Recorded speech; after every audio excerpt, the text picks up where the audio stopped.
গণ কেমন আছেন সবাই? আমি তো আলহামদুলিল্লাহ ভালো আছি। এই তো আবার আসলাম শ্বশুর বাড়িতে, কারণ হঠাৎ আমার শ্বশুর অসুস্থ হয়ে পড়ে। তো অসুস্থতার খবর শুনে তাড়াতাড়ি আমি এসে পড়ি আর আইসা হসপিটালে নিয়ে যাই। তো আলহামদুলিল্লাহ এখন আমার শ্বশুর সুস্থ আছে। তো এখন আমি শ্বশুর বাড়িতে আসি। চলুন সারাদিন আমি কী কী করি আপনাদের সাথে শেয়ার করব। গাছের সিম দিয়ে আর কি মাছ দিয়ে রান্না আর কি।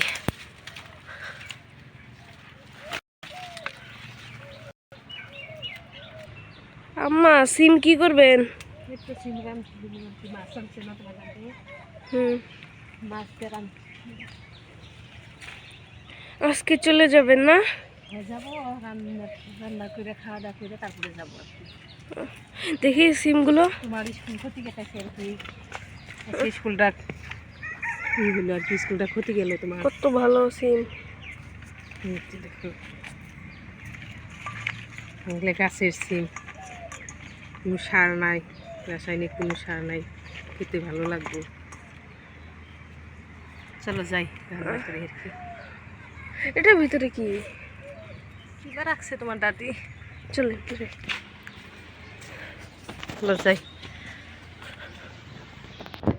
এই তো মাছ নিয়েছে সকালে বাজার থেকে, এই যে কাইটা ধুয়ে নিয়েছি আর এই সিম দিয়ে রান্না করব। তো সব কেটে কুটে রেডি করে নিয়েছি। এই যে পেঁয়াজ, কাঁচামরিচ, ধনিয়ার পাতা কেটে নিয়েছি।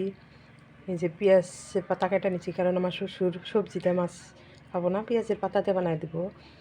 আর এদিকে যে সিম যে করলাম, দেখবেন সিম তো খালি সিম খেতে তো ভালো লাগবো না, তার জন্য সিম দিয়ে আলু দিয়ে বানাবো।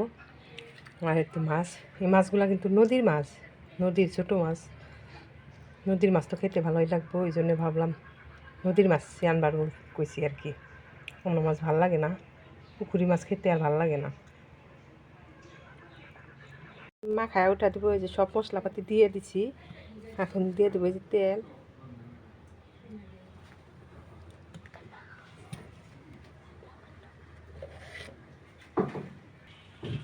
আমি তো এখন মাখায় নেব মশলাগুলো।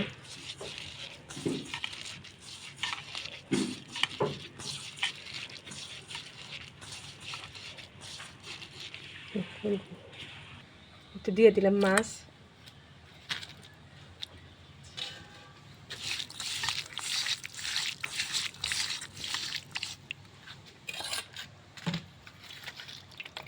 দিয়ে দিলাম পেঁয়াজের।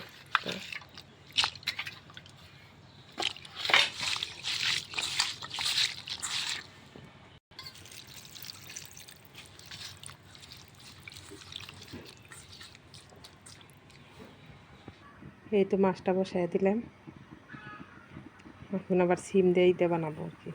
ওইদিকে আমার শ্বশুরে আবার খাসির মাংস নিয়ে এসছে, ওইটাও বানাতে লাগবো। এই তো এইদিকে আমার ননদে যে মশলা টশলা সব গ্রিন্ড করে দিতে।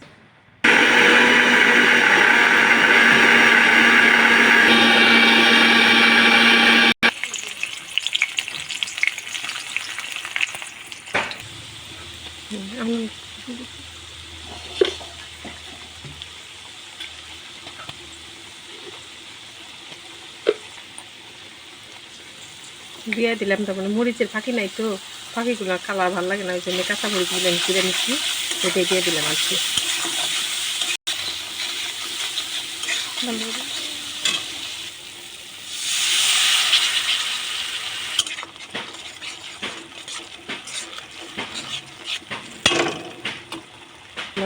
মশলাটা কষানো হয়ে গেছে, এখন এই যে মাছ দিয়ে দিব।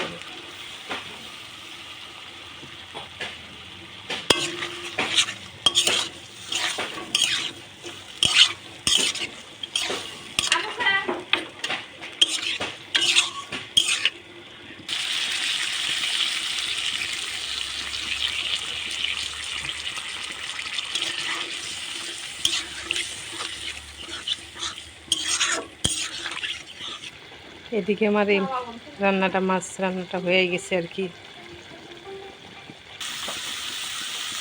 মাছগুলো নামায় নিচ্ছি আমি, এখন আর ঝোলের মধ্যে আমি আর কি সবজিগুলো দিয়ে দিতেছি আর কি। সব ঝোলের মধ্যে, মাছের ঝোলের মধ্যে আমি সবজিগুলো কষাই নিব।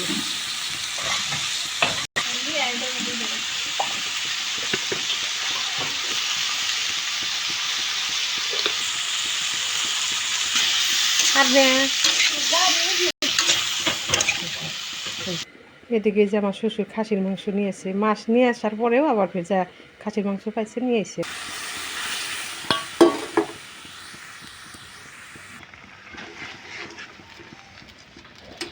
এখন আমি সবজির মধ্যে মাছগুলো দিয়ে দিব।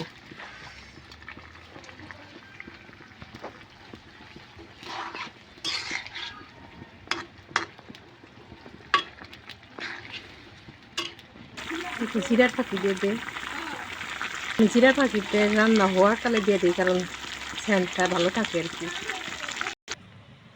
আজকে আমি মাংসগুলা, খাসির মাংসগুলা মাখায় রান্না করব, ওই জন্য আমি মাখায় নেব।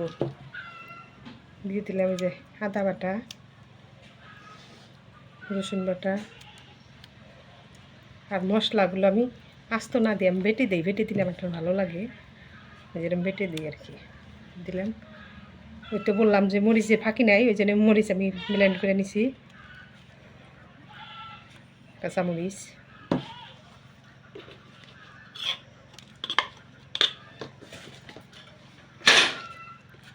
দিয়ে দিলাম হলুদের গুঁড়ো, ধনিয়া গুঁড়ো আর জিরা গুঁড়ো।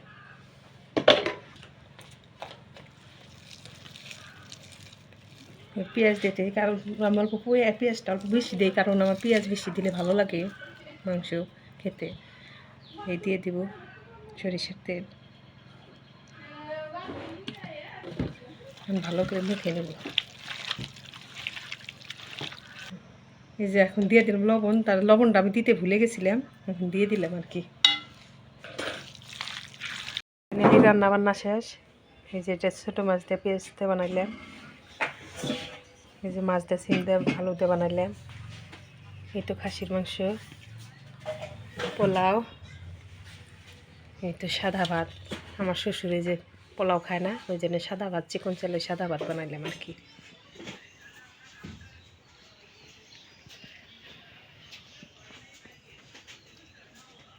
এই যে খেতে বসে গেছে, এটা আমার এই যে ভাস্তি, এবার মেট্রিক ফাইনাল পরীক্ষা দিব। আপনারা সবাই দোয়া করবেন, লজ্জা পায় ভিডিওতে আসতে, সবাই মিলে দোয়া করবেন যাতে পরীক্ষাটা ভালো হয়। পড়াশোনা কিরম করতেছে বাবা? ভালোই। হ্যাঁ, ইনশাল্লাহ পড়াশোনা তো ভালোই করতেছে, সবাই দোয়া করবেন যাতে পরীক্ষাটা ভালো হয় আর কি। আমার ভিডিওটা যদি আপনাদের কাছে ভালো লাগে অবশ্যই কমেন্টে জানাবেন, লাইক শেয়ার করবেন, সাবস্ক্রাইব করতে কিন্তু ভুলবেন না, কারণ আপনারা পাশে থাকলে আমি এগিয়ে যেতে পারবো।